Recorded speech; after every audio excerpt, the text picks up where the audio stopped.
और चलिए अब बात करते हैं आज की बड़ी खबर की। लोकसभा चुनाव के लिए बीजेपी की पहली लिस्ट आने वाली है और सूत्रों के हवाले से खबर है कि आज पहली लिस्ट बीजेपी जारी कर सकती है। खबर है कि बीजेपी प्रेस कॉन्फ्रेंस के जरिए अपनी लिस्ट को सार्वजनिक कर सकती है। पहली सूची में लगभग 100 नाम हो सकते हैं, ये बात बताई जा रही है। संभावना है पहली सूची में तमाम बड़े नेता होंगे, जिनमें प्रधानमंत्री नरेंद्र मोदी, गृह मंत्री अमित शाह का नाम हो सकता है। रक्षा मंत्री राजनाथ सिंह लखनऊ से ही चुनाव लड़ सकते हैं। स्मृति ईरानी को एक बार फिर से अमेठी से चुनाव मैदान में उतारा जा सकता है। तो कयासों का दौर चल रहा है। बड़े जो नेता हैं वो इस पहली लिस्ट में उनका नाम होगा और आज किसी भी वक्त ये बीजेपी की प्रेस कॉन्फ्रेंस हो सकती है। नीरज हमारे सहयोगी जुड़ गए। नीरज, जिस तरीके से आज पहली लिस्ट आ सकती है, लगभग कब तक लिस्ट आने की संभावना है और कौन कौन से बड़े नाम हैं जिनका पहली ही लिस्ट में सीटों का पता चल जाएगा, स्थिति साफ हो जाएगी? देखिए, एग्जैक्ट समय बताना तो उचित नहीं होगा, लेकिन भारतीय जनता पार्टी सोर्सेस से जो हमारी जानकारी मिली है उसके अनुसार भारतीय जनता पार्टी या तो आज शाम को, मतलब यानी 4 बजे के बाद कभी भी रिलीज कर सकती है, या फिर ये कल तक भी जा सकता है, क्योंकि अभी 2-3 डिस्कशंस बाकी हैं। जैसे पश्चिमी उत्तर प्रदेश जो फर्स्ट फेज में आता है, पश्चिमी उत्तर प्रदेश में आरएलडी के साथ भारतीय जनता पार्टी का गठबंधन औपचारिक ऐलान होना भी बाकी रह गया है। दूसरा ये है कि कई ऐसी सीटें हैं जिन पर अभी भी कुछ आंतरिक मंथन चल रहा है। तीसरी जो सबसे बड़ी बात है, आज प्रधानमंत्री नरेंद्र मोदी के 3 बड़े कार्यक्रम में 2 कार्यक्रम हो चुके हैं, तीसरा अभी शाम को 4 बजे होना है। कोई भी पीएम का जब भी कोई बड़ा कार्यक्रम होता है तो उस दौरान, पीएम के कार्यक्रम के दौरान भारतीय जनता पार्टी बड़ी खबरों से बचती है, क्योंकि लिस्ट आना एक बहुत बड़ी खबर है। देश भर के करीब अगर मान लीजिए 100 से 120 या 130 सीटों पर कैंडिडेट अनाउंस करती है भारतीय जनता पार्टी, तो एक बड़ी खबर होगी। ऐसे में प्रधानमंत्री के कार्यक्रम को हमेशा प्रधानमंत्री के कार्यक्रम से क्लैश होने से बचती है भारतीय जनता पार्टी। हमारे साथ हमारे सहयोगी अंकित भी हैं। अंकित, क्या आपको लगता है कि भारतीय जनता पार्टी आज शाम तक पहली सूची अपनी जारी कर सकती है? जो आपने बात कही ना, वही काफी महत्वपूर्ण है, क्योंकि खुद प्रधानमंत्री के कार्यक्रम है। और ऐसे में आप खुद समझिए, जब प्रधानमंत्री जो पहली लिस्ट है उसमें जो जिक्र ये हो रहा है कि प्रधानमंत्री के नाम का ऐलान होगा, प्रधानमंत्री कहां से लड़ेंगे, गृह मंत्री कहां से लड़ेंगे, कई केंद्रीय मंत्रियों के नामों का ऐलान होगा, किसका टिकट कटता है वो भी महत्वपूर्ण होगा। तो ऐसे में मुमकिन है, जिस बात का अभी आपने चर्चा की ना, कि मुमकिन है कि बीजेपी की रणनीति हो, क्योंकि आज प्रधानमंत्री के कार्यक्रम है, तो इस लिस्ट को डिफर भी किया जाए। आरएलडी भी एक बड़ा फैक्टर है। बिल्कुल, वो देखिए, ये तमाम फैक्टर्स हैं, लेकिन सबसे बड़ा फैक्टर यही है कि ऐसा ना हो कि एक खबर के चलते बीजेपी का प्रधानमंत्री जब इतनी सारी योजनाओं का जिक्र कर रहे हैं, बंगाल में है जहां संदेश खाली ऐसा मुद्दा है जिसको बीजेपी लगातार जो है भुना रही है, या जिसको लेकर के हमलावर है ममता सरकार पर, तो ऐसे में बीजेपी नहीं चाहेगी कि संदेश खाली ऐसा मुद्दा भी अंडर प्ले हो जाए। नीरज और अंकित, आपका बहुत धन्यवाद।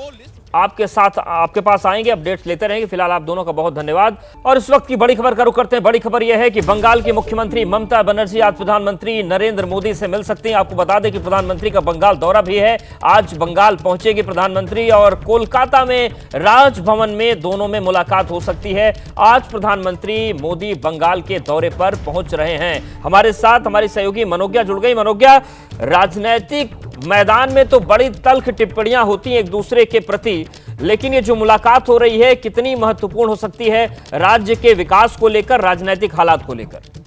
जी, आपको बता दें कि बड़ी बात यह है कि इस समय जिस तरह से मुलाकात पर सवाल अभी तक उठ रहे थे और जो राजनीतिक लड़ाइयां हैं दोनों के बीच में, उसके साथ ही साथ अगर मैं ये कहूं कि ममता बनर्जी की आज की प्रधानमंत्री के साथ मुलाकात बहुत बड़ी बात होगी। बड़ी बात इसलिए क्योंकि ये मुलाकात ही बताएगी कि ममता बनर्जी।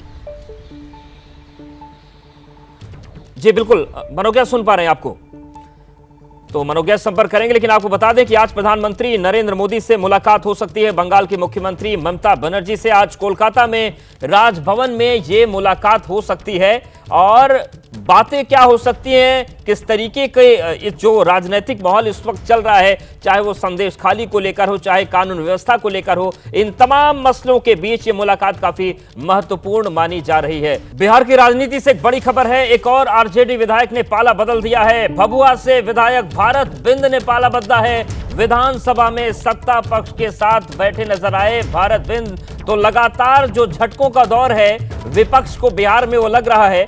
और एक और बड़ी खबर है, एक और आरजेडी विधायक ने पाला बदल लिया है। भभुआ से विधायक भारत बिंद ने पाला बदल लिया है। प्रकाश हमारे साथ जुड़ गए हैं। प्रकाश, ये जो भारत बिंद है इन्होंने भी पाला बदला है। चल क्या रहा है बिहार की राजनीति में? विपक्ष एक एक करके एनडीए की तरफ बढ़ रहा है।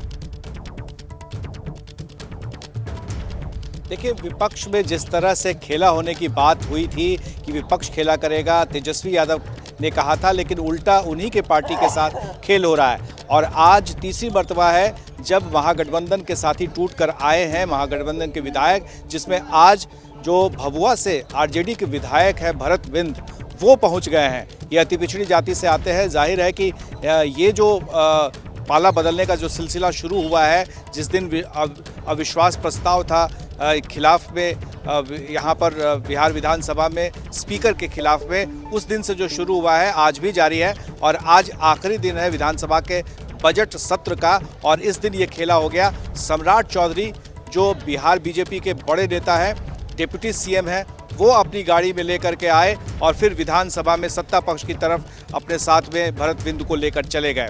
तो ये तीसरी बड़ी टूट महागठबंधन में। इसके पहले कांग्रेस के 2 विधायक भी ने पाला बदला था, और अब आरजेडी के विधायकों का जो पाला बदलने का सिलसिला है वो जारी है। और ये बताया जा रहा है कि आगे आने वाले दिनों में और भी ऐसे विधायक हैं जो पाला बदल सकते हैं। बिहार में जो है बिहार विधान परिषद में चुनाव होने हैं 11 सीटों को लेकर के, और उसको लेकर के भी रसाकसी हो रही है। जैसा कि हिमाचल प्रदेश में देखने को मिला, उत्तर प्रदेश में देखने को मिला, राज्यसभा के लिए जो चुनाव हुए थे, कहीं ऐसा ना हो कि बिहार में भी इस तरह के चुनाव देखने को मिले बिहार विधान परिषद में। तो उसकी तैयारी पहले से ही की जा रही है।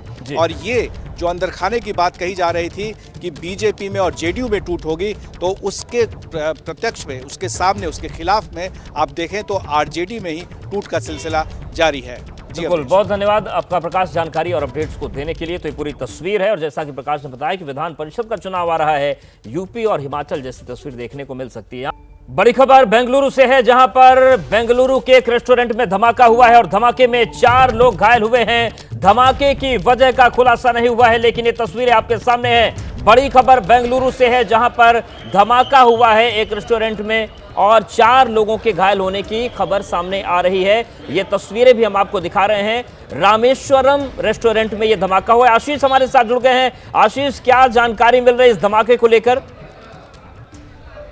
काफी मशहूर कैफे चेन है बैंगलोर शहर का, कर्नाटक का, रामेश्वरम कैफे करके। व्हाइट फील्ड इलाके में इस कैफे के एक आउटलेट पे एक सस्पिशियस धमाके की खबर है। धमाके की खबर के तुरंत बाद आला अधिकारी पुलिस के और सुरक्षाकर्मी पहुंच गए हैं। धमाके की वजह क्या है इसकी जानकारी की जा रही है, तफ्तीश की जा रही है। एफएसएल की टीम वहां पहुंच चुकी है, मौके से सबूत इकट्ठा की जा रही है। इस धमाके में 4 लोगों के घायल होने की खबर है, और इन 4 लोगों को जो घायल हुए हैं उनको अस्पताल में भेजा गया है। और अभी पूरे जो पुलिसकर्मी हैं, एफएसएल की टीम है, फॉरेंसिक की टीम है और अन्य जो लोग हैं एएमस के, वो लोग इस कैफे पहुंचकर सैंपल्स इकट्ठा कर रहे हैं। कैसे धमाके की वजह क्या है, धमाके की वजह क्या है, कोई सिलेंडर ब्लास्ट है या कोई अन्य वजह है जिसके कारण ये धमाका हुआ है, उसकी तफ्तीश की जा रही है, उसकी जानकारी इकट्ठा की जा रही है। बिल्कुल आशीष, जिस तरीके से तस्वीरें, जो पहली तस्वीरें सामने आई, हालांकि जांच में बहुत कुछ साफ होगा, लेकिन इन तस्वीरों को देखकर ये लग रहा है कि इंटेंसिटी इस धमाके की अच्छी खासी थी, कोई लो इंटेंसिटी ब्लास्ट नहीं था ये। जी, आपने बिल्कुल सही कहा। जो तस्वीरें, जो हालात बयान कर रही हैं, ये काफी एक तीव्र धमाके की हालात हैं, और इसी वजह से 4 लोगों को इंजरी हुई है, इसकी रिपोर्ट हमें मिल रही है। और ये बढ़ भी सकती है इंजर्ड की, लेकिन अभी जो हमारी पुलिस के आला अधिकारियों से बात हुई है, उनका ये कहना है कि इनिशियल इंफॉर्मेशन उनको रिसीव हुई थी धमाके की, वो फॉरेंसिक की टीम, अन्य टीम वहाँ पहुँच रही है, सैंपल्स इकट्ठा कर रही है, और उसके बाद क्लैरिटी आ पाएगी कि क्या कैसे ये धमाका हो। चूंकि एक रेस्टोरेंट है, तो क्या ये सिलेंडर ब्लास्ट है या कोई अन्य वजह है इस धमाके के पीछे, इसकी जानकारी इकट्ठा की जा रही है। और पुलिस की पूरी जो सीनियर ऑफिसर्स है बेंगलोर पुलिस के, वो व्हाइट फील्ड इलाके के इस मशहूर कैफे में पहुंच गए हैं और वहां पर जो पूरे हालात है उसका जायजा ले रहे हैं। जी आशीष, ये भी जानना चाहते हैं कि आपने बताया कि ये मशहूर कैफे चैन है, लेकिन जहां पर ये धमाका हुआ है, जिस जगह पर, वो किस तरीके का इलाका है? भीड़ भाड़ वाला इलाका है, शांत इलाका है, किस तरीके की वहां पर स्थितियां हैं आसपास? जी देखिए, अगर हम व्हाइट फील्ड इलाके की बात करें तो व्हाइट फील्ड इलाका बैंगलोर का सबसे पॉश और प्रतिष्ठित इलाका माना जाता है। व्हाइट फील्ड इलाके में ही सारे जो एमएनसीज हैं, सॉफ्टवेयर की बड़ी बड़ी कंपनियां हैं, या जितने भी मेन जो ग्लोबल एमएनसीज हैं, उनके ऑफिसेज व्हाइट फील्ड इलाके में ही। रेजिडेंशियल इलाका भी माना जाता है, व्हाइट फील्ड काफी पॉश इलाका माना जाता है। और वहाँ पर इस कैफे में धमाका हुआ है। जाहिर तौर पर आज फ्राइडे है, वीकेंड शुक्रवार है, वीकेंड की शुरुआत होती है, एमएनसीज में वीकेंड के दिन को हॉलीडे की शुरुआत होती है, तो इस कैफे में धमाका होना बिल्कुल धमाका हुआ और पुलिस इसकी जांच कर रही है। बहुत शुक्रिया आशीष आपका जानकारी के लिए, नजर बनाए रखिएगा।